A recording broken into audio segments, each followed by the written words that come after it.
Hola, reciban un cordial saludo. Les saluda a Cecilia Xiomara Gutiérrez Hernández de la sede INVED acá en el municipio de Metapán. Este día vamos a abordar lo que es el tema de la ciencia y su historia. Yo tomé a bien exponer acerca de las plagas y las epidemias de la indefensión medieval a las medidas sanitarias a partir del siglo XIX.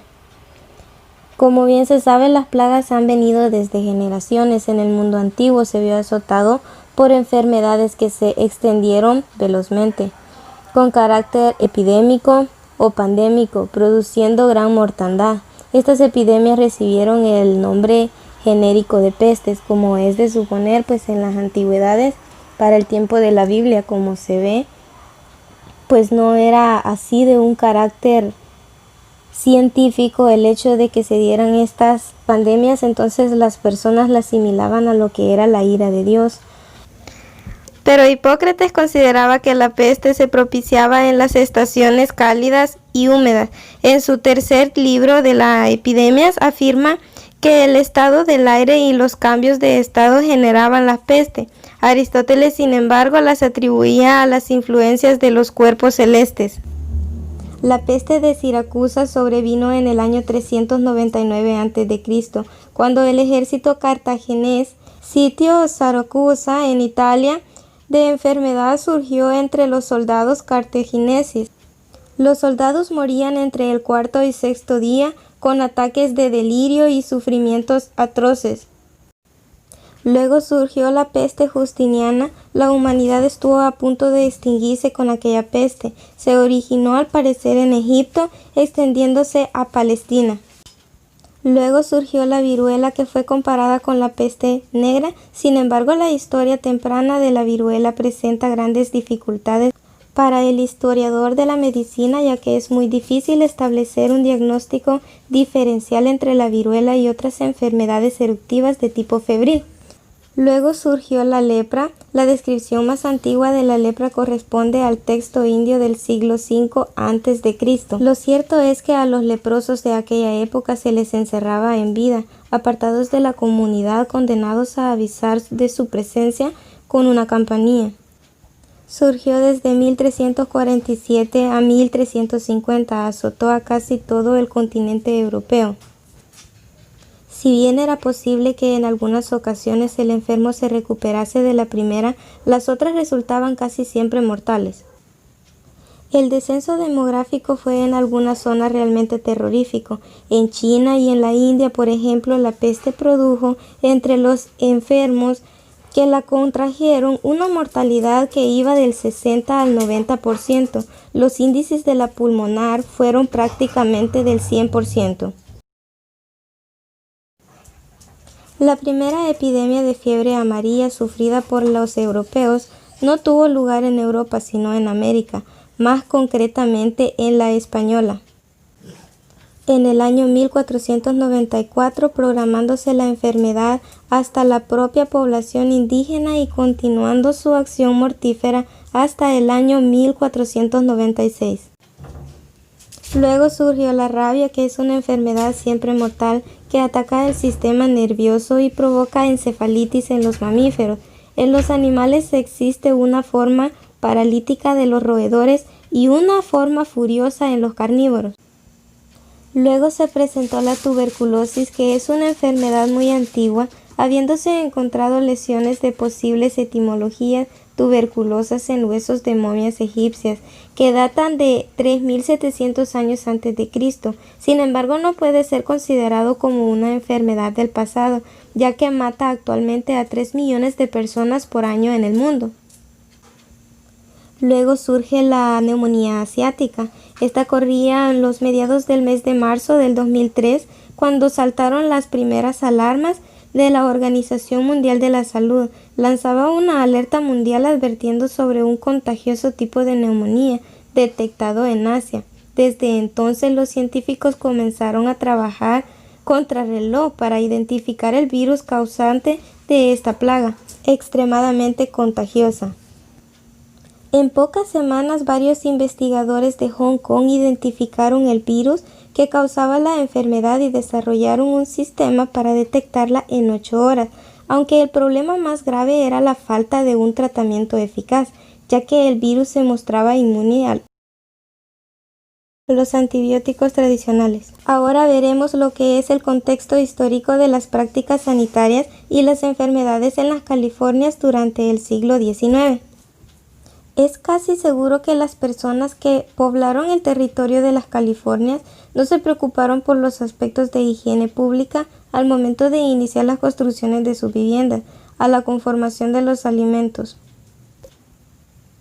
Las calles eran de tierra en su totalidad, la mayoría de construcciones de madera, el agua potable se obtenía de los ríos que corrían en los poblados cercanos. En algunas viviendas las letrinas eran poco higiénicas, las materias fecales quedaban expuestas al aire libre y se derramaban. En estas condiciones bastante precarias desde nuestra perspectiva, se desarrollaron los primeros asentamientos de las Californias. Los pobladores, más que preocuparse por un lugar en condiciones propicias de higiene, buscaban un lugar donde asentarse y desarrollarse. La actividad de los virus y las bacterias en el territorio de las Californias es más antigua de lo que se ha escrito. Es seguro que los nativos del territorio padecían algunas enfermedades y morían de alguna otra. Los problemas con respecto a las enfermedades que se padecían en el territorio llevaron a tomar medidas a las autoridades locales. En un principio lo hicieron los frailes, quienes tenían cuartos para aislar a los enfermos y huertos en los que cultivaban algunas hierbas medicinales. El cólera fue determinado con seguridad en 1854 por el Dr. John Shome. En Londres el cólera aparecía especialmente mortífero. En el año 17 causó más de 30.000 muertes. En 17 años fallecieron 30.000 personas a causa del cólera. En 1854 brotó una nueva epidemia. Al transcurrir el siglo XIX se comenzaron a generar contactos más prolongados con otras partes de México y el mundo. Nuevas rutas de transporte se abrieron por mar y por tierra. Los contactos comerciales y las migraciones permitieron las interacciones culturales y la rápida propagación de bacterias y otros agentes que causan enfermedades de fácil contagio. En 1833 la pandemia de cólera que cubría en gran parte del mundo entró a México a pie por la frontera norte y por medio del transporte marítimo, y las personas temían a lo extraño y lo desconocido. El papel del gobierno del general Porfirio Díaz fue fundamental en el trato de las enfermedades y epidemias que se presentaron a lo largo y ancho de la República Mexicana. El gobierno de Díaz puso en práctica varias obras para la mejora del país, entre ellas algunos proyectos que tenían que ver con el mantenimiento de la salud pública. Ahora vamos a hablar de la pandemia actual que es el COVID-19. En diciembre del 2019 hubo un brote epidémico de neumonía de causa desconocida en Wuhan, provincia de Hubei, China, el cual, según informó más tarde el Reporteros Sin Fronteras, llegó a afectar a más de 60 personas el día 20 de ese mes. Según el Centro Chino para el Control y Prevención de Enfermedades, el 29 de diciembre un hospital de Wuhan admitió a 4 individuos con neumonía, quienes trabajaban en un mercado de esa ciudad. El hospital informó esto al CCDC, cuyo equipo de la unidad inició una investigación. El equipo encontró más casos relacionados al mercado. El 31 de diciembre el Comité de Salud Municipal de Wuhan informó a la Organización Mundial de la Salud que 27 personas habían sido diagnosticadas con neumonía de causa desconocida, habiendo 7 en estado crítico. La mayoría de estos casos eran trabajadores del mencionado mercado. Para el 1 de enero del 2020 el mercado había sido cerrado y se había descartado que el causante de la neumonía fuera el SARS, el MERS, gripe o gripe aviar u otra enfermedad respiratoria comunes causadas por virus. El 7 de enero del 2020 los científicos chinos habían aislado el virus causante de la enfermedad y realizaron la secuencia de genoma. Esta secuenciación estuvo disponible para la OMG el 12 de enero del 2020, permitiendo a los laboratorios de diferentes países producir diagnósticos específicos vía prueba PCR.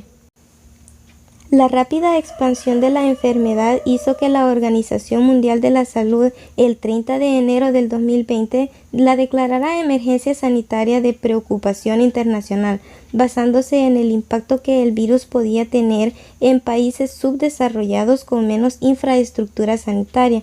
En esa fecha las enfermedades se habían detectado en todas las provincias de China continental y se diagnosticaban casos en otros 15 países. Para prevenir la expansión del virus, los gobiernos han impuesto restricciones de viajes, cuarentenas, confinamientos, aislamiento social, cancelación de eventos y cierre de establecimientos. La pandemia está teniendo un efecto socioeconómico disruptivo. Actualmente El Salvador cuenta con 21.269 casos confirmados, 9.875 personas recuperadas y 570 muertes. A nivel mundial se cuenta con 20.1 millones de casos confirmados, 12.4 millones de personas recuperadas y 737.000 muertes. Eso ha sido todo por su atención. Gracias.